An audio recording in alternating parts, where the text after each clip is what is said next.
8 credit cards, and I have never made any mistake that I'm going to list today in using these cards for the last 10 years. Welcome back to the channel, friends. Thank you for watching. We are going to discuss some of the mistakes that we tend to generally make when we use credit cards. So let us begin. Before we begin, I want to tell you that credit cards are a very beautiful way, a very smart way of channelizing your expenses and generating rewards from it. You can generally generate 5% to 20% rewards from your credit card spends, depending on the amount of money that you spend each month. For me, the credit card reward rate is around 7% to 15%, on an average. So now let me come and first explain you what are some of the mistakes that we generally make. First one is the not utilizing, not maximizing the rewards on the credit cards. So people are very lazy, right? We use cards which we don't really understand why are we using them, but we tend to spend lakhs of rupees on them, right? Even the richer folks don't really bother about using the credit card smartly, but if you are able to utilize the credit card smartly, what you can do is you can do luxury holidays on them. I have done one recently. I stayed in Al-Maha, Marriott Al-Maha in UAE, in Dubai, wherein the per night cost is almost $2,000, right? So we stayed there for 2 nights. I did a video also of that. I am sharing that link here. You should definitely check it out. You will get motivated to use credit cards better. So whatever amount of spends you have, talk to a credit card expert, schedule a call with him and try to understand how you can optimize your spends and generate more returns from your cards. Next mistake that generally I have seen people making is using the credit cards to withdraw cash at the ATM. So again, this is a very bad idea. Do not ever use your credit cards to withdraw cash. Debit card is meant to withdraw cash. Credit card is not meant to withdraw cash. The moment you withdraw cash from your credit card, what happens is you are charged interest on the with cash withdrawal. So it is a bad idea to withdraw cash on the credit cards. There are a very recent cards that are allowing you to withdraw cash without any interest, but I would not go that way. This means that your financial condition is too bad and you should not be doing this. Again, if you are in an extremely dire situation, right, if you're in the middle of the night, you are stuck and you only have an ATM and you need some money, then you don't have any choice and you have to withdraw the cash. But otherwise I would highly suggest not doing that. Next is missing the due date on your credit cards and making late payments. So late payments, what happens is you are charged a late payment fee and also charged interest on the entire balance and all the future transactions. Again, a bad idea because the interest that gets charged is very high, somewhere between 30 to 48%, and also it impacts your credit score, right? So what I do is, since I have so many cards, I try to make the payments whenever I receive the credit card statement.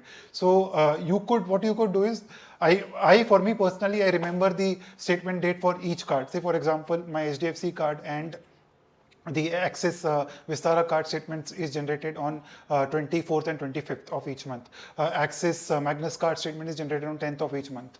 The Platinum Charge card and the Membership Rewards card statement is generated on 29th of each month, right? So I remember all these dates. But if you are someone who cannot remember these dates, it is better to record them on an Excel sheet and track them. Again, the next thing that you should not do with your credit cards is making the minimum due payment.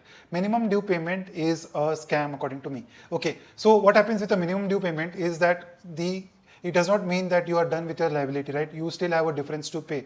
It only, maybe you can avoid the late payment fee, that's all, but the interest will still get charged at 30 to 48%, which is more expensive than a personal loan. Loan lena hai to go and take a personal loan, right? Why should you even borrow on this? Never ever borrow through a credit card by making the minimum due payment. Again, one more strategy that you could use is, if you do not have the funds to make the entire payment, what you could do is call the credit card provider and tell them that you want to convert it into an EMI. So what's going to happen is, once you convert it into an EMI, the interest will be charged at a lower rate, somewhere between 14 to 18%.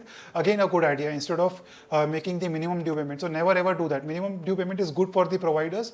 They make a lot of money, and as a shareholder of HDFC Bank, ICICI Bank, I definitely wanted to do that because I will earn a lot of money from my bank. If my bank earns it, the prices will go up over time, right? But as a credit card user and as your friend, I do not want you to do it, right? So please do not make this mistake of making the minimum due payment on your credit card. So next is the what I've seen is, people tend to go overboard with their credit cards and sometimes spend more than the limit that is available on the credit card.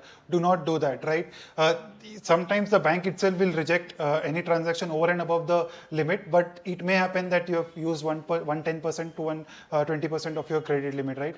This causes two things. One, firstly, it will impact your credit score, which you do not want, and secondly, what happens is there may be some interest charges also. So it is better to reduce your limit. So next mistake what people do is, first mistake what you do is you exceed your limits. Next mistake what people do is max out the limits on all the credit cards. Again, a very bad idea, for a simple reason that your credit score gets impacted over time.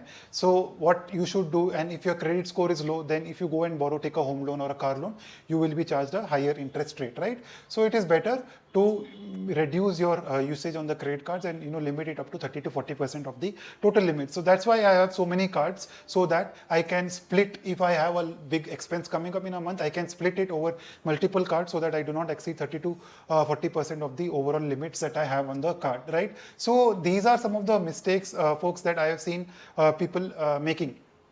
Again, if you do some hard work, you can use credit card smartly. I have done lots of videos. One of the videos I did where I have shared my entire credit card journey, right? You should take a look at that credit card video, because I talk about how I utilize all the credit cards that I have, right? So how you can also use these cards. So you should definitely take a look at those. And then I have also done another video wherein I am discussing with an expert how to maximize credit cards and how to use them smartly, and how to even understand what exactly is credit card and how does this product work. So I have done a video with Tejas. I'm linking that video here.